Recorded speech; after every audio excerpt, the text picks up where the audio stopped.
So it is week 22, the end of May, early June's wrap up for you guys. And yeah, this past week was pretty awesome. Let's see. Kiddo had, what did we do? Anyways, I can't remember what we did at the beginning of the week, but on Wednesday, hubby and I had a date night and we went and saw Coldplay. So much fun. The supporting acts were her, and she was superb. And then a group that I didn't even know was like a local group, which was freaking awesome, which was Shade, and they were awesome. You guys might know them from their hit song Trampoline, and the rest of their music was absolutely amazing as well. It was such a fun night. We ended up doing the Metro Inn, and then so we kind of missed the encore for Coldplay, but that was okay because I know all their songs. They played all the songs that I absolutely loved, and it was just so much fun. Then the boys went to Awesome Con, and come to find out, two amazing authors from TikTok were there that I didn't even know were going to be there, but had hubby stop by and say hi to one of them, and the other one was like, yeah, I know her too, and then they did me a TikTok, this right here, and it was so awesome. They were so sweet about, interacting and stuff like that, and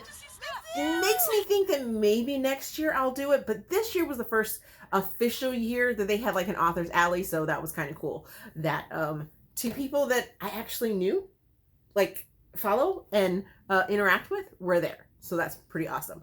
And he also found me some absolutely amazing pops. He got me a Pete Wentz pop. Anyone that knows me knows that I absolutely adore Fall Out Boy, and now I have Pete Wentz. I followed him and his whole romance journey and stuff like that, so that's pretty awesome. Then hubby also found me the TLC pops for the Waterfall edition, so I now have 2 sets of TLC pops. What? But this is the Waterfall edition, and then you have, I think they call it like the classic or whatever, but I have 2 sets of them. They're so adorable. I love them. I think he was on the fence on if he wanted to give them to me or not, but I'm getting them. They're mine. They're mine. I'm claiming them. Pool got opened officially last week, like a week ago. And then this week we had it fixed because we had like a little filter thing going. So we had that fixed, and we officially have pool access. So right in the backyard. Love it. So much fun. So I can like work on my physical therapy now in there, and yeah, super excited about that. I've purchased myself a couple things. So I don't remember what this one is. I think I know what the other one is. Oh, okay. So I had to make sure that I had these in my collection, which is Perfect Casanova and Perfect Guy by Fabiola Francisco, both part of the Masons Creek situation going on. As a matter of fact, this one I am reading next week, or this upcoming week, is one of my current reads. So super excited about that. And I buy Fabiola's books on Amazon so that when she does get a chance, or when I get a chance to reach out to her, I can just get nameplates, name stickers or whatever to put in the books, because she is overseas. So to avoid that shipping and stuff like that. Yeah. And if you guys watched last week's video, you know that I was waiting for this book right here. That Time I Got Drunk and Yeeted, A Love Potion at a Werewolf, by Kimberly Lumming. This is the second book in the Mead mishaps, and look at it. It's so pretty. It's so pretty, and it's hard copy. So I'm super excited about that. I'm a little worried. It has a little bend to it, but Amazon, man. So I'll have to make sure that it gets squished down so that it goes properly. But I'm super excited about that. let's see. If you didn't watch last week's video, there is going to be a 7-year celebration form down in the description box, as well as an author interest form down there. And then if I have any authors here that are interested to do the Let Me Introduce You series, please fill out those forms. Alrighty. Let's get into the books that I did read last week. Started off the week by actually DNFing Obsession, which is Predators MC #2 by Loren. This is a dark romance MC polyamory story, and I DNF'd it at 37%. I'd give it 2.5 stars, 3 Steam fans, because it is kind of steamy in their attraction. Had it as an ebook and an audiobook, and this is a Black author. But there I found like so many issues with this. So we have Shannon, who is, if you read The Taming of LaRue, then you know who Shannon is. And I didn't like her as a character then. She seemed petty and just kind of vengeful then. And in this book, I don't find her redeeming at all whatsoever. Anything likable about her. Well, Matrix and Baby like her, and they're sort of competing, and she's kind of like letting them compete instead of just being like, okay, let's just have a romance together and what have you. It's just too much. There's a lot of trauma right off the bat. There aren't any trigger warnings in the beginning of the book. I'll let you guys know what I found in the 37% that I did read. But there was just too much trauma, too much obsession with Sharon, or Obsession is her biker name. Too much obsession with her and LaRue, who is also Mouse. And just, it was just too much. So the content warnings that I found in that 37% were sexual assault, mistreatment, law enforcement mistreatment, and like breaking of rules, sexual assault, proximity, and I wasn't a fan of the narrators, because I listened to it as an audiobook, and I wasn't a fan of them. So yeah, there's that. So then the next book that I finished was A Journey of Truth, which is a Hidden Truth series #1 by D.L. Winters. I am placing this in romantic suspense, family drama, giving it 4.25 stars, and that is a hard-earned 4.25 stars, and I'll tell you guys why in a little bit. 4 Steam fans had it as a KU ebook, part of my Kindle KU like clear out type thing, and this is a Black author. There are content warnings for child sexual assault, rape, abuse, sex trafficking, addiction on like so many different levels, racism, colorism, oh my goodness, all within like a family thing. So we have Elise, and she is a single mom to Anaya, I think her name is, but she has this daughter, and the daughter is from a relationship she had with Sam. Sam is the father, but he ended up having some addiction issues and abuse issues. Oh my gosh. It flipped switch in his life when his parents ended up getting a divorce.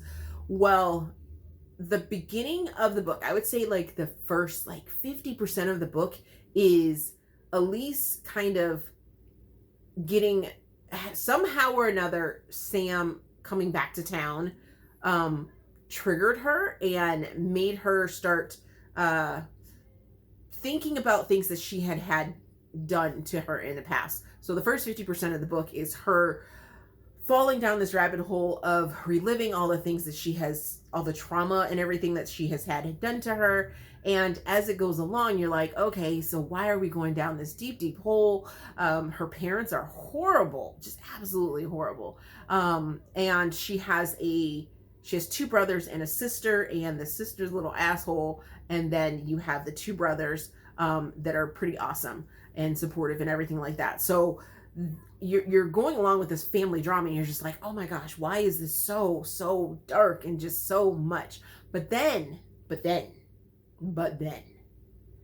some things end up happening and some things start to turn around and this mystery starts to unfold and they start going into the memories and finding out things, and it was just like, whoa. Now I did see the ending, which by the way is a cliffhanger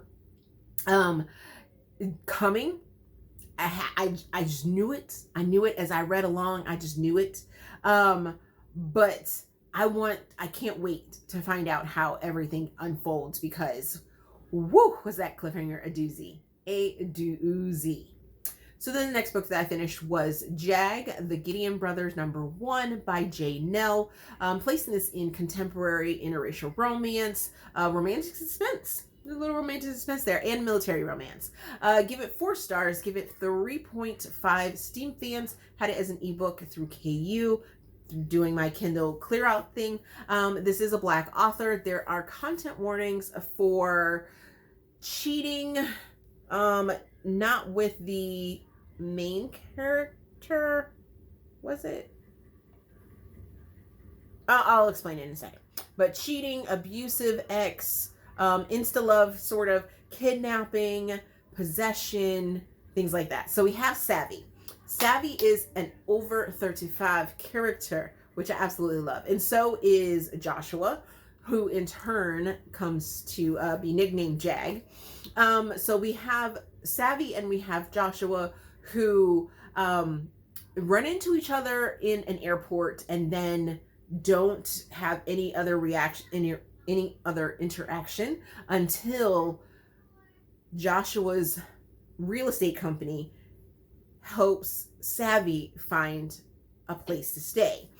And yeah, it's really interesting. I loved it. So Joshua is a retired special forces person, and Savvy has kids that are out of the nest, and she wants to move closer to 2 of her children that are in college, but not to like just to move closer to them, to be near them while they're doing their 4 years or on their next chapter, things like that. So she moves down to Mississippi from New York, and it was just such a fun ride. I was just like, ooh, I loved how Savvy just handled her business.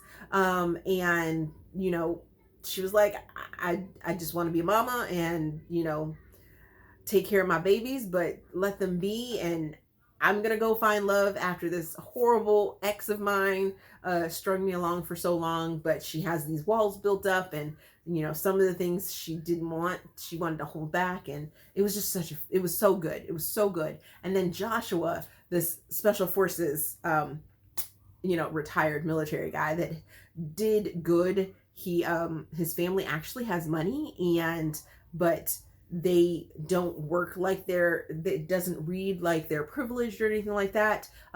They have used their privilege for good, in other words. And they all of the brothers are big guys, like mountain men, like big guys, big. And I was here for that. I was so here for that. So then the next book that I finished, and I can't wait to get back to the rest of the Gideon brothers. So I'm super excited about that. And most of them I think are on KU. So that's amazing, right? Yes. So the next book that I finished reading was Black Knight, which is Sin #4 by Aleatha Romig, placing this in romantic suspense, giving it 5 stars, giving it 4 Steam fans. Have this as an arc. It comes out in like 2 weeks, I think it is. But there are content warnings for the age gap, for PTSD, a shooting, mental health issues, and discussions going on. Still dealing with a whole bunch of family secrets that are out there. We're still dealing with Van and Julia. This is the culmination and conclusion of their story, and it ends in a happily ever after. And I don't want to say too much more because it would spoil it. There are 3 other books that you need to go check out before you get to this one. And the ride is absolutely amazing. It's definitely worth the 4 books that include this entire story, and all the connections start to really flush out and are made, and it was just so much fun, and I really, really enjoyed it. Then the final book that I finished reading last week was How the One-Armed Sister Sweeps Her House by Cherie Jones. I have no clue which category I want to put this in because I'm giving it 2 stars, had 0 Steam fans for it, and the content warnings are absolutely from start to finish. This book is just like trauma upon trauma upon trauma.